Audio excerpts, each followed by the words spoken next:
સાયણની Kailash synthetic કંપનીમાં ભીષણ આગ. સુરત જિલ્લાના ઓલપાડ તાલુકાના સાયણ ગામની સીમામાં બાલાજી એસ્ટેટ સ્થિત કૈલાસ સિન્થેટિક નામની યાર્ન બનાવતી કંપનીમાં આજે વહેલી સવારે આશરે 7 વાગ્યાના અરસામાં અચાનક ભીષણ આગ ફાટી નીકળી હતી.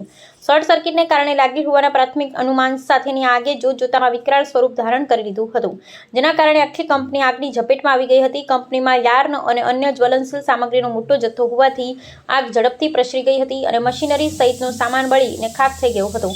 ઘટનાની જાણ થતાં જ ફાયર વિભાગની 5 થી વધુ ગાડીઓ તાત્કાલિક સ્થળ પર દોડી આવી હતી. ફાયર ફાઇટરોએ પાણી અને ફોર્મનો સતત મારો ચલાવી ભારે જહેમત બાદ અંદાજે 4 કલાકમાં આગ પર સંપૂર્ણ કાબુ મેળવ્યો હતો. આગ લાગતા જ કંપનીમાં હાજર કર્મચારી સમયસર બહાર નીકળી જતા મોટી જાનહાનિ ટળી હતી. જોકે કિંમતી મશીનરી અને યાર્નનો જથ્થો બળી જવાથી કંપનીના માલિક જીગરભાઈને લાખો રૂપિયાનું મોટું નુકસાન થયું હોવાનો અંદાજ છે.